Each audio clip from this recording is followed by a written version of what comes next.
ನೇರವಾಗಿ ನಾವು ಈಗ ಚರ್ಚೆಗೆ ಹೋಗೋಣ. ಈಗ ಮೇಡಮ್ ಹರ್ಷಿಣಿ ಅವರೇ, ಈಗ ನಾನು ಒಂದು ಹೆಣ್ಣು, ನಾನು ಹೊರಗಡೆ ಬರ್ತೀನಿ, ಕೆಲಸ ಮಾಡ್ತೀನಿ, ರಾತ್ರಿ ಆಗಬಹುದು, ನನಗೆ ಒಂದು ಭದ್ರತೆ ಬೇಕು. ನಾನು ಯಾವುದೋ ಒಂದು ಪಕ್ಷವನ್ನು ಬ್ಲೇಮ್ ಮಾಡಲ್ಲ, ಯಾವುದೋ ಒಂದು ಪಕ್ಷದ ಪರವಾಗಿ ಅಥವಾ ವಿರುದ್ಧವಾಗಿ ಅಥವಾ ಯಾವುದೋ ಒಂದು ಸಮುದಾಯದ ವಿರುದ್ಧವಾಗಿ ನಾವು ಮಾತಾಡಲ್ಲ. ನಮಗೆ ಬೇಕಾಗಿರೋದೇನು? ರಕ್ಷಣೆ. ಯಾಕಂದ್ರೆ ಈ ಹಿಂದೆನೂ ಕೂಡ ಪ್ರಕರಣಗಳು ನಡೆದಿದೆ. ಸುಮ್ನೆ ಮಾತಾಡ್ಬೇಕು ಅಂತ ಮಾತಾಡೋದಲ್ಲ, ಅಥವಾ ಏನೋ ಏಕಾಏಕಿ ಇದು ಮಾಡ್ಬಿಡಿ ಅದು ಮಾಡ್ಬಿಡಿ. ನೋ, ನನಗೂ ಕೋಪ ಇದೆ. ಒಂದು ಮಹಿಳೆಗೆ ಆ ರೀತಿ, ಒಂದು ಹೆಣ್ಣಿಗೆ ಆ ರೀತಿ ಆಯ್ತಲ್ಲ ಅನ್ನೋದು ನನಗೂ ಕೂಡ ಇದೆ. ನನಗೂ ಕೂಡ ಬೇಜಾರಾಗುತ್ತೆ. ಈ ರೀತಿಯ ಪ್ರಕರಣಗಳಾದಾಗ ನಮಗೂ ಕೂಡ, ಇಷ್ಟೆಲ್ಲ ನೋಡ್ತಿರೋರು, ಓದ್ತಿರೋರು, ಮಾಡ್ತಿರೋರು ಕೂಡ ನನಗೂ ಕೂಡ ಭಯ ಆಗುತ್ತೆ. ನಾವು ಸುರಕ್ಷಿತವಾಗಿ ನಾವು ಇರಲೇಬೇಕಾಗುವಂಥ ಪರಿಸ್ಥಿತಿ ಇದೆ. ಸೊ ಏನು ಮಾಡಬೇಕು ಮುಂದೆ? ಯಾವ ರೀತಿ ಹೋರಾಟಗಳು ಮಾಡಬೇಕು? ಒಂದು ಕೈ ಸೇರಿದ್ರೆ ಮಾತ್ರ ಚಪ್ಪಾಳೆ ಸಾಧ್ಯ ಆಗೋದಿಲ್ಲ, ಎರಡೂ ಕೈ ಸೇರಬೇಕು. ಈಗ ಒಬ್ರು ಹೇಳ್ತಾ ಇದ್ರು, ಯಾಕೆ ಗಲ್ಲಿಗೆ ಹೇರಿಸಿಲ್ಲ ಅಂತ. ಬೇರೆ ಕಡೆ ಈ ರಾಜ್ಯದಲ್ಲಿ ನಾವೆಲ್ಲರೂ ಕೂಡ ಒಗ್ಗಟ್ಟಾಗಿ ಹೋರಾಟ ಮಾಡಬೇಕು. ಆ ಹೋರಾಟ ಮಾಡೋದಕ್ಕೆ ಜನ ರೆಡಿ ಇದ್ದಾರಾ? ಇವಾಗ ಈ ಡಿಸ್ಕಷನ್ ಇವಾಗ ಆಗ್ತಾ ಇರೋದು ಎಲೆಕ್ಷನ್ ಟೈಮ್ ಇರೋದ್ರಿಂದ ಎಲ್ಲ ಇದನ್ನ ಪೊಲಿಟಿಕಲ್ ಆಗಿ ತಗೊಂತಾ ಇದ್ದಾರೆ. ಇಲ್ಲಾಂದ್ರೆ ಹಿಂದೂ ಮುಸ್ಲಿಂ ಇಂದ ಆಗ್ತಾ ಇದೆ, ಹಿಂದೂಗಳಿಗೆ ಧಾರಣೆ ಆಗ್ತಾ ಇದೆ ಅಂತ ಎಲ್ಲ ಇದೇ ಟಾಪಿಕ್ ನ ತಗೊಂಡು ಎಲ್ಲ ಕನೆಕ್ಟ್ ಮಾಡ್ತಾ ಇದ್ದಾರೆ. ಬಟ್ ಇದು it is A different, very sensitive topic ಇದು. ನಾವು ಈ ತರ ಏನಾದ್ರು ಆದಾಗ ನಾವು ಟೋಟಲ್ ಲೈಕ್ ನೀವು ಹೇಳ್ದಂಗೆ ಎಲ್ಲರೂ ಸೇರ್ಕೊಂಡು ನಾವೇನಾದ್ರೂ ದೊಡ್ಡ ಸ್ಟ್ರೈಕ್ ಮಾಡ್ಬೇಕಾಗುತ್ತೆ. ನಾವು ಮಹಿಳೆಯರ ಆರ್ಗನೈಸೇಷನ್ ಆಗ್ಲಿ, ಯಾವ್ದಾದ್ರು ದೊಡ್ಡ ದೊಡ್ಡ ಆರ್ಗನೈಸೇಷನ್ ಸೇರ್ಕೊಂಡು ಮಾಡ್ಬೇಕು. ಯಾಕಂದ್ರೆ ಎಷ್ಟು ಯುಗಗಳಿಂದ ಈ ತರ ಆಗ್ತಾ ಇದೆ, ಏನು ಚೇಂಜಸ್ಸೇ ಇಲ್ಲ. ನಮ್ಗೆ ನಮ್ ಗೌರ್ಮೆಂಟೇ ಹೆಲ್ಪ್ ಮಾಡ್ಬೇಕು, ಬೇರೆ ಯಾರು ಹೆಲ್ಪ್ ಮಾಡಕ್ ಆಗೋದಿಲ್ಲ. ನಾವ್ ಎಷ್ಟೇ ಪ್ರೊಟೆಸ್ಟ್ ಮಾಡಿದ್ರು ಗೌರ್ಮೆಂಟ್ ಅವರು, ಪ್ರಧಾನಮಂತ್ರಿಗಳು, ನಮ್ಮ ಮೋದಿ ಅವರು ಇದನ್ನ ಸೂಕ್ಷ್ಮವಾಗಿ ಪರಿಗಣಿಸಿ ಬೇರೆ ಕಂಟ್ರೀಸ್ ಅಲ್ಲಿ ಹೇಗೆ ಕ್ರೂರವಾಗಿ ಪನಿಷ್ಮೆಂಟ್ ಕೊಡ್ತಾರೋ ಅದೇ ತರ ನಮ್ಮ ಕಂಟ್ರಿಯಲ್ಲೂ ಪನಿಷ್ಮೆಂಟ್ ಕೊಟ್ರೇನೆ, ಕ್ರೂರವಾಗಿ ಪನಿಷ್ಮೆಂಟ್ ಕೊಟ್ಟೇನೆ ಇದು ನಿಲ್ಲೋದು. ಅಲ್ಲಿವರೆಗೂ ನಿಲ್ಲೋದಕ್ಕೆ ಸಾಧ್ಯನೇ ಇಲ್ಲ. Okay okay madam. ಓಕೆ, ಈಗ ನಮ್ಮ ಜೊತೆ ಅಸೋಸಿಯೇಟಿವ್ ಎಡಿಟರ್ ಚಂದನ್ ಶರ್ಮಾ ನೇರ ಸಂಪರ್ಕದಲ್ಲಿದ್ದಾರೆ. ಎಸ್ ಸರ್, ಈಗ ನಾವು ನೋಡ್ತಾ ಇದ್ದೀವಿ ಸಾಕಷ್ಟು ಆಕ್ರೋಶದ ಮಾತುಗಳು, ಪ್ರತಿಭಟನೆಗಳು ನಡೀತಾ ಇದೆ. ಇದರ ನಡುವೆ ನಾವು ವಿಸ್ತಾರ ಸಖಿ ಹೆಲ್ಪ್ ಲೈನ್ ಅನ್ನ ಆರಂಭ ಮಾಡಿದೀವಿ. ಹೆಣ್ಣು ಮಕ್ಕಳಿಗೆ ಈ ರೀತಿಯಾದಂತಹ ಸಮಸ್ಯೆಗಳು ಇರುತ್ತೆ, ಅಕ್ಕಪಕ್ಕದಲ್ಲಿ ಆಗಿರಬಹುದು, ಅಥವಾ ಅವ್ರು ಕೆಲಸ ಮಾಡ್ತಿರುವಂತಹ ಸ್ಥಳದಲ್ಲಿ ಆಗಿರಬಹುದು, ಅಥವಾ ಕಾಲೇಜಲ್ಲಿ ಆಗಿರ್ಬೋದು. ಈ ವಿಸ್ತಾರ ಸಖಿ ಹೆಲ್ಪ್ ಲೈನ್ ಯಾವ ರೀತಿ ಯೂಸ್ ಆಗುತ್ತೆ, ಏನು? Divya, very good morning. ಆದ್ರೆ ಬಹುತೇಕ ಕರ್ನಾಟಕದ ಮತ್ತು ದೇಶದ ಜನಕ್ಕೆ it's not A very good morning. ನನಗಂತೂ ಖಂಡಿತವಾಗ್ಲೂ ಕೂಡ ಗುಡ್ ಮಾರ್ನಿಂಗ್ ಅಂತ ಅನ್ನಿಸ್ತಾನೆ ಇಲ್ಲ. ಯಾಕೆಂತಂದ್ರೆ ಕಳೆದ 2 ದಿನಗಳಿಂದ ಯಾಕೋ ಎದೆಯ ಮೇಲೆ ಒಂದು ದೊಡ್ಡ ಬಂಡೆಗಲ್ಲನ್ನ ತಂದು ಯಾರು ಹಾಕ್ಬಿಟ್ಟಿದ್ದಾರೆ ಅನ್ನುವ ಭಾವ ನನ್ನದಾಗಿದೆ.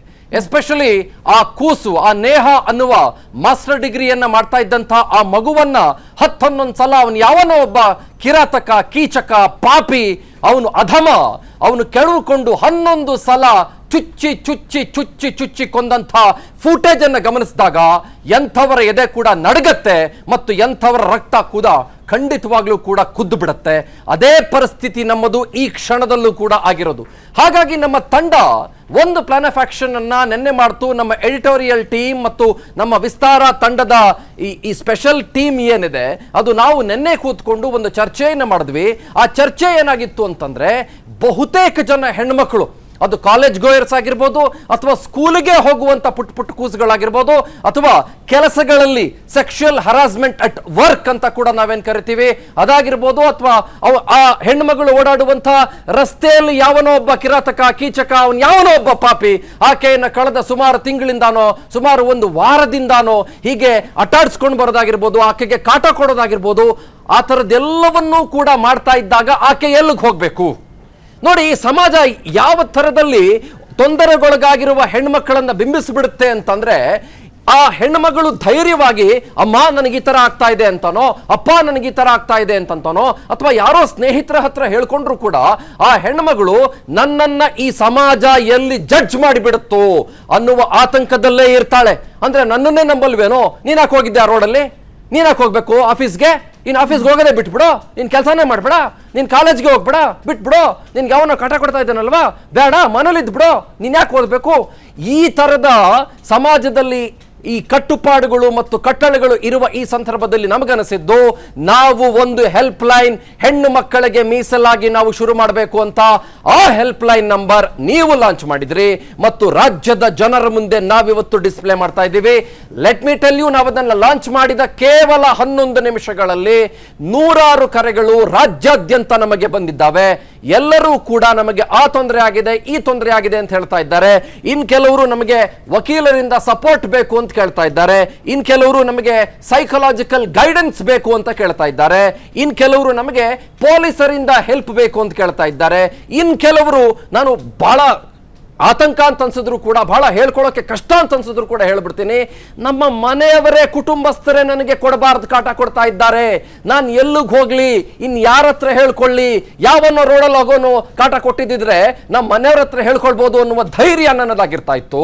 ಆದ್ರೆ ನಮ್ಮ ಮನೆಯವರೇ ನನಗೆ ಕಿರುಕುಳ ಕೊಡ್ತಾ ಇದ್ದಾರೆ, ನನ್ನ ಕಾಟ ಕೊಡ್ತಿದ್ದಾರೆ, ನೋವು ಕೊಡ್ತಿದ್ದಾರೆ. ಹಾಗಾಗಿ ನನಗನ್ಸ್ತು ವಿಸ್ತಾರ ನ್ಯೂಸ್ಗೆ ಕರೆ ಮಾಡಬೇಕು ಅಂತ ಅನ್ಸ್ತು ಅಂತ ನಮಗೆ ಬೆಳಗ್ಗೆಯಿಂದ ಕೂಡ ಕರೆ ಮಾಡ್ತಾ ಇದ್ದಾರೆ. ಈ ಹೆಲ್ಪ್ ಲೈನ್ ನಮ್ಮ ಸಖಿಯರಿಗಾಗಿ, ನಮ್ಮ ತಾಯಂದಿರಿಗಾಗಿ, ನಮ್ಮ ಕರ್ನಾಟಕ ರಾಜ್ಯದ ಹೆಣ್ಣು ಮಕ್ಕಳಿಗೆ, ನಮ್ಮ ತಂಗಿಯರಿಗೆ, ನಮ್ಮ ಅಕ್ಕಂದರಿಗೆ ಮೀಸಲಿಟ್ಟಿರುವಂತ ಹೆಲ್ಪ್ ಲೈನ್. ನಾನು ಮತ್ತೊಮ್ಮೆ ಕರ್ನಾಟಕ ರಾಜ್ಯದ ಹೆಣ್ಮಕ್ಕಳಿಗೆ ಯಾರೇ ತೊಂದರೆಗಳಿಗಾಗಿರ್ಬೋದು, ಯಾರಿಂದಾನೇ ತೊಂದರೆಗಳಿಗಾಗಿರ್ಬೋದು, ನಾನು ರಿಕ್ವೆಸ್ಟ್ ಮಾಡ್ಕೊಳ್ತಾನೆ, ಈ ನಂಬರ್ಗೆ ಕರೆ ಮಾಡಿ. ನಿಮ್ಮ ಮಾಹಿತಿ ಅತ್ಯಂತ ಗೌಪ್ಯ, ಅದರ ಬಗ್ಗೆ ಯಾವ ಅನುಮಾನವೂ ಕೂಡ ಬೇಡ. ಸೊ ಕಾಲ್ ಮಾಡಿದ ಮೇಲೆ ಏನಾಗುತ್ತೆ ಅದು ಬಹಳ ಇಂಪಾರ್ಟೆಂಟ್. 1 ನಿಮಿಷದಲ್ಲಿ ಹೇಳಿ ನಾನು ಥ್ಯಾಂಕ್ಸ್ ಹೇಳ್ತೀನಿ ನಿಮಗೆ. ಕಾಲ್ ಮಾಡಿದ ನಂತರದಲ್ಲಿ ನಿಮ್ಮ ಡೀಟೇಲ್ಸ್ ಅನ್ನ ಪರಿಶೀಲಿಸಿದ ನಂತರದಲ್ಲಿ ನಮ್ಮ ತಂಡ ಇದನ್ನ ಗಮನಿಸುತ್ತೆ, ಸಂಬಂಧಪಟ್ಟಂತ ಅಧಿಕಾರಿಗಳಿಗೆ ಮಾಹಿತಿಯನ್ನು ಮುಟ್ಟಿಸುವಂತ ಕೆಲಸ ಮಾಡುತ್ತೆ. ಮತ್ತು ಈ ಇಡೀ ಪ್ರಕರಣದ ಜೆನ್ಯೂನಿಟಿ ಅದು ಕೂಡ ನಾವಿಲ್ಲಿ ಮರಿಬಾರ್ದಾಗತ್ತೆ. ಇಲ್ಲಿ ಒಂದು ಹೆಲ್ಪ್ ಲೈನ್ ನಂಬರ್ ಇದೆ ಅಂದ ಮಾತ್ರಕ್ಕೆ, ಹೆಣ್ಮಕ್ಳ ಪರವಾಗಿ ನಾವು ನಿಂತಿದ್ದೀವಿ ಅಂದ ಮಾತ್ರಕ್ಕೆ ನಾವು ಎಲ್ಲಾ ಕರೆಗಳನ್ನು ಕೂಡ ಜಡ್ಜ್ ಮಾಡಿ ಸ್ವೀಕರಿಸಿ ಬಿಡುವುದಿಲ್ಲ, ಅಥವಾ ಎಸ್ ದಿಸ್ ಇಸ್ ಇಟ್ ಅಂತ ಸ್ವೀಕರಿಸಿ ಬಿಡುವುದಿಲ್ಲ. ನಮಗೆ ಕರೆ ಬಂದಾಗ ನಂತರದಲ್ಲಿ ಪರಿಶೀಲನೆ ಮಾಡುವುದಕ್ಕೆ ಅಂತಾನೆ ನಮ್ಮ 6 ಜನರ ತಂಡ ಇದೆ. ಆ ತಂಡದಲ್ಲಿ ಹೆಣ್ಮಕ್ಳು ಕೂಡ ಇದ್ದಾರೆ.